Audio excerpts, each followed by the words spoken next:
Hi, I'm Valerie Keaton, and I'm here today with Patti Barker, who is a Nuno felt to fiber artist. And Patti, I want to talk to you today about how you've been doing since coronavirus started. We've all been home since March. It's now late July. I'm wondering how you're doing, especially in relationship to your creative process. Well, as you know, um, the pandemic has kind of dropped a bomb in my world, I guess everyone's. I was poised this year to really kind of come alive on the world stage with my wearable art. And also, I had some really large teaching gigs I was excited about because those are my two passions. And of course, I watched sadly as every event from this year canceled one after the other. And I don't know, I had days where I was okay, I was happy. And then I had days where I was just despondent. I couldn't do anything. I felt like a fish out of water. And I decided I needed to make something, anything. I wasn't really inspired, but I started spinning art yarn. Can I share Uh-huh. photos? Okay, let Yes, me please. share those. Technology is a wonderful thing. Oh, let me get my eyeballs on.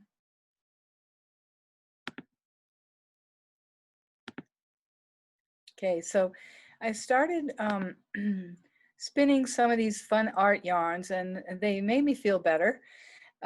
So I was enjoying that, but I still wasn't really creating. It was kind of mindless work. So I Beautiful, though. attended my, Really beautiful.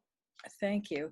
I attended my first Zoom meeting with the Guild, and it made me realize I'm not alone. I was not alone. So during that meeting, Robin, or I guess we were discussing ideas on what to do for a project together as members of the Guild, and Robin suggested amulets. So I had some felt pieces that I had cut away from some other projects, and I started felting them further and adding scraps of silk ribbon and some beadwork, and I really enjoyed the creative process for that. I did a little research on amulets and learned that they're usually worn on the body, and they usually are sort of blessed to protect us. And I thought, oh, how fitting. But these were just three in the water theme that I went with. But I also did some brown ones. Um, that was fun, but it was kind of a small, short project, and I sort of got tired of it pretty quickly. So I began, Hmm. I don't even know why, but I began making these felted baskets. I don't know, maybe it was a way of containing something or trying to control some small measure of my life. But it felt good. And it was fun. I made about, I don't know, 6 or 8 of them. And I thought, okay, I have way too many of these baskets. So I needed something bigger, something more of a distraction. So I signed up for an online class with Judith. Her name is Judith Pox. I'm not even sure if I'm saying that right. She's a Hungarian. And Uh-huh.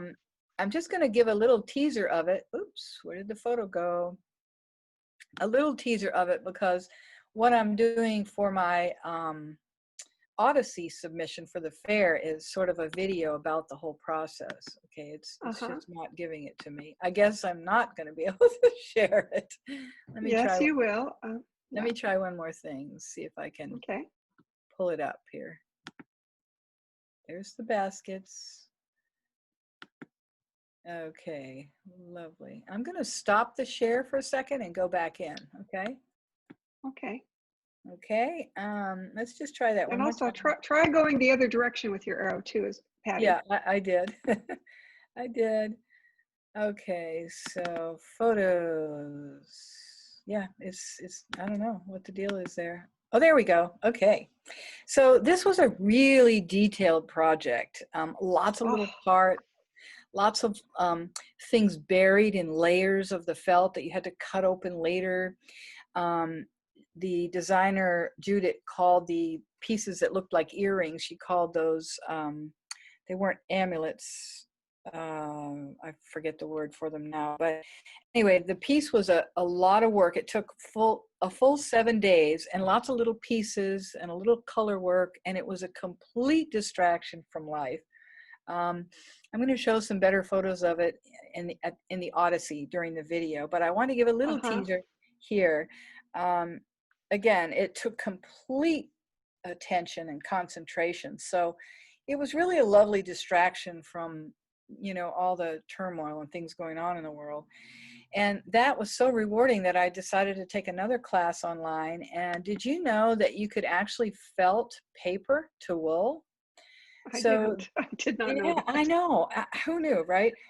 Anyway, this piece is two very thin layers of merino wool with, you see the sheet of paper underneath it? It's got long fibers in it. So Yeah, delicate and pretty. I know it. So the fibers are then, the paper fibers are then wet felted to the wool. It's incredible. The Canadian Fiona Duthie developed the process, and so it's super sheer lightweight. This it started out 14 inches. I think it's down to about 11 now, but it reminds me kind of those Chinese lamps. And so I've ordered some LED lights to put inside of it. I just think I might make a few more to hang them somewhere, Uh-huh. but Uh-huh. they'll take on a whole different life once they're lit from inside too.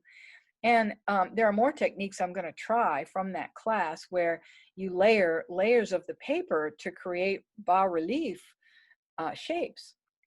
And then Mm-hmm. when it's lit from inside, those shapes are darker than the rest of the piece. So anyway, a lot of exploration to be done there. I'm very excited about that.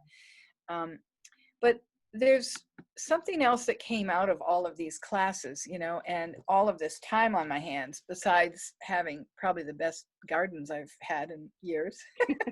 um, I've been wanting to develop my classes that I teach in person to online. So Uh-huh. I started doing that, and I launched my first one a week ago, and I launched another one today, actually. And they're both selling really well. I'm so pleased. So excited for you, Patty. That is so great. Well, I'm spending a lot of time making videos and putting them on the computer, but I feel like once they're in the can, so to speak, there'll be classes I can use over and over and over. So I think the economics of it will work out in my favor. And also, there's a lot of people who just don't travel to take classes, and especially now. And Mm-hmm. it's just not safe for me to travel right now. So I'm pretty happy with this as a sort of a punt, to do something different. Um, and I'm really happy that I've had this time to take these classes so that I can learn some new things and apply them to my creative work. Um, as you know, I've been working on four actually new complete wearable art ensembles for the stage.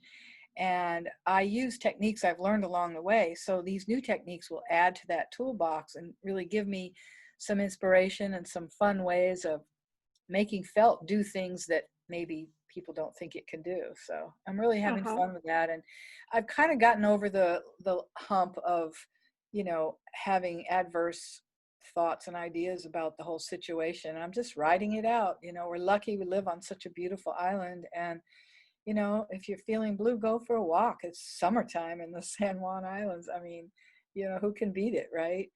Now, it might be a Yeah. little different come winter, but for now, I'm really enjoying what I've been working on and how it's all going. And I really give a lot of kudos to the Guild for the Zoom meetings, because it kind of is what pulled me out of the tailspin, Mm-hmm. seeing that everyone else was experiencing the same things, and people seemed stuck. And just knowing that made me feel better and made me get back to creating. And then, like my grandmother used to say, busy hands are happy hands. So there it is. Well, I just want to say, Patty, that I find it so interesting how you've been enjoying this online learning yourself and really, like garnering the benefits of learning something new and doing it online. And then, and that you're also then sharing what you know and the classes that you've been teaching around the country that way too. So I love that, you're kind of doing both ends of that. Right. And I also am always inspired by how you continue to reinvent yourself and to, and how your work is evolving. And Thank as you. always, you're really an inspiration to me. I Aw. love to see what you're up to. You never So know what it's going to be. you never know what it's going to be. Well, thank you, Okay, so Val. thank you so much for your time today. It was really fun to talk to you and to see what you've been up to. It was my pleasure. Thank you. All righty, bye-bye.